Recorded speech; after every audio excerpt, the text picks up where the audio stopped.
കൊല്ലത്തുണ്ട്. അപ്പവും കടുക് വറുത്ത ചമ്മന്തി ഭയങ്കര ഫീലാണ്. ഇതെല്ലാം അല്ലെ നമ്മൾ എല്ലാം സമ്പാദിക്കാമല്ലോ. ഈ കഴിക്കാൻ ചെന്ന് നമ്മൾ കഴിക്കുന്ന സമയത്ത് നമുക്കൊരു വീട്ടിൽ അമ്മയുള്ളവർക്ക് ഞാൻ പറയുന്നത് ചിലപ്പോൾ മനസ്സിലാവില്ല. അമ്മ ഇല്ലാതെ അമ്മ നഷ്ടപ്പെട്ടവർക്ക് ഞാൻ പറയുന്നതിൻ്റെ വിഷമം മനസ്സിലാവും. So I start to recreate മാതൃത്വത്തിൻ്റെ രുചിക്കൂട്ടുകൾ. എൻ്റെ അമ്മച്ചിയുടെ രുചിക്കൂട്ടുകൾ തന്നെയാണ് ഇപ്പോൾ താങ്കൾ ഇന്ന് കഴിക്കുന്ന ചമ്മന്തിയിലും ഈ നമ്മുടെ സ്നേഹമാണ്.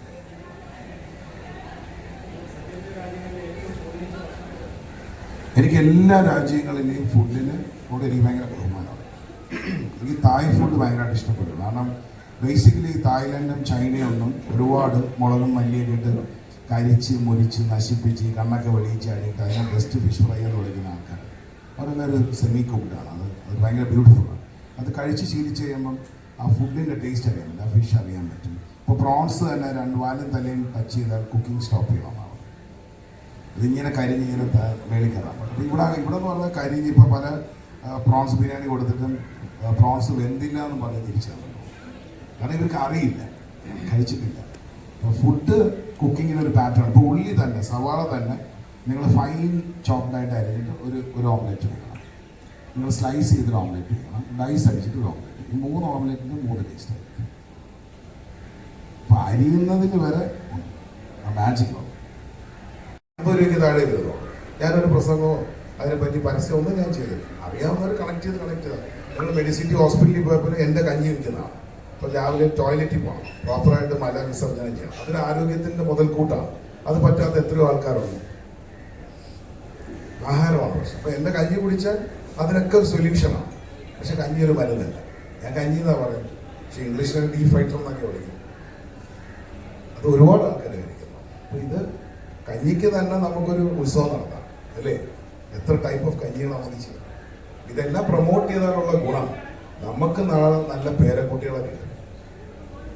കാരണം ഇത് ബ്രീഡിങ്ങിനും ജനറ്റിക് ബിൽഡിങ്ങിനും ജനറ്റിക്സിനും എല്ലാം ഈ പറയുന്ന പാസ്കൽസ് ലോയോ ഇല്ലെങ്കിൽ ആർക്കമിഡീസ് പ്രിൻസിപ്പിളോ പഠിച്ചിട്ട് കാര്യം. നല്ല ഫുഡ് അടിക്കണം, ആരോഗ്യ സമ്പന്നമായ ഫുഡ് അടിക്കണം. ചക്കക്കുരു പണ്ട് അല്ലേ ഒരു ബദാം കായൊക്കെ തല്ലി കഴിച്ചിരുന്നൊരു കാലം ഉണ്ടായിരുന്നു. മൺപരി വരച്ചിരുന്നതാണ്. ഇന്ന് വഴിയിരിക്കുന്ന പേരയ്ക്ക പോലും ഇറങ്ങി വേണം. എത്രയോ മരങ്ങളിൽ പേരയ്ക്ക ഇങ്ങനെയാണ് വിഷമത്തോട് പോയി. നമ്മളൊക്കെ കുട്ടിക്കാലത്ത് ഒരു പേരയ്ക്ക നിൽക്കുമോ? സാറും ആലോചിച്ചു ഒരുപാട് സാധനം. ഹായ് ഡോഗ് എന്ന് പറഞ്ഞാൽ പ്രശ്നമില്ല, പോടാ പട്ടി എന്ന് വിളിച്ചാലാ പ്രശ്നം. ഭാഷയിൽ തുടങ്ങുകയായത്. അപ്പൊ പലരുടെയും പേരും അങ്ങനെയാണല്ലോ. ഇപ്പൊ ശശി എന്നുള്ള പേര്, സോമൻ എന്നുള്ള പേര്. ഇതിനകത്ത് എന്താ പ്രശ്നം? നമ്മൾ തോട്ട് പ്രോസസ്സ് മാറ്റുകയാണ്. അപ്പം ഒരാളുടെ കൾച്ചർ മാറണമെന്നുണ്ടെങ്കിൽ അയാൾ ഫുഡ് മാറ്റണം. What you eat is what you are എന്നല്ലേ അല്ലെ? അങ്ങനെയല്ലേ പഠിപ്പിച്ചു. എന്ത് കഴിക്കുന്നു ഒരാളെ പ്ലേറ്റ് നോക്കി അയാളുടെ സ്വഭാവം അറിയാവുന്നതാണ്. ബേസിക്കലി ആണ് ഫുഡ് സയൻസ് ബിയോണ്ട് ഷെഫ്. ഞാൻ ടെക്നിക്കലി ഫുഡ് സയൻസ് ആണ്. എൻ്റെ ഫുഡിനൊരു റിലീജിയനുണ്ട്, ഫുഡിനൊരു തോട്ട് പ്രോസസ്സുണ്ട്, ഫുഡ് കഴിക്കേണ്ട രീതികളുണ്ട്. ഇതൊക്കെ ഇവിടെ പഠിപ്പിക്കുന്നത്. Etiquettes and manners of food നമ്മൾ ഏതെങ്കിലും സ്കൂളിൽ പഠിപ്പിച്ചിട്ടുണ്ടോ? എന്ത് ഭക്ഷണം എപ്പോൾ എങ്ങനെ കഴിക്കണമെന്ന് പണ്ട് നമ്മുടെ ഒരു ആഹാര രീതിയോടുകൂടി വരുന്നുണ്ടായിരുന്നു. കാർത്തിക സമയത്ത് നമ്മൾ പുഴുക്ക് കഴിക്കുമായിരുന്നു. മഴ സമയത്ത് നമ്മൾ പയർ മുളപ്പിച്ച് പയറൊക്കെ നമ്മൾ നനച്ചിട്ട് തരുമായിരുന്നു. പെൺകുട്ടികൾക്ക് പണ്ട് എള്ള് ഇടിച്ചു കൊടുക്കുമായിരുന്നു. അമ്മമാർക്ക് ചോദിച്ചാൽ മതി. ഇന്ന് അതുകൊണ്ട് എന്താ ഇനി വരുന്ന തലമുറയ്ക്ക് നല്ലൊരു കുട്ടി ജനിക്കുമോ എന്നുള്ളതാണ് ഏറ്റവും വലിയ ടെൻഷൻ. തലമുറകൾ ഇല്ലാണ്ടായ നല്ല പട്ടിയെ പോലും ബ്ലഡ് നോക്കി വാങ്ങിക്കണമെന്നാണ് പഠിപ്പിക്കുന്നത്. ഒരു ഡോഗിനെ വാങ്ങിക്കുമ്പോൾ ബ്ലഡ് അച്ഛൻ ലണ്ടനിൽ വന്നു, അമ്മ അമേരിക്കയിൽ നോക്കി, ഇങ്ങനെ ബ്ലഡ് നോക്കിയാണ് ആ ഡോഗ് ഫുഡ്. അല്ലേ? മനുഷ്യൻ അത്രയും സ്റ്റാൻഡേർഡ് ഓഫ് ക്വാളിറ്റി നമുക്കൊരു സൂപ്പർ മാർക്കറ്റാണ്.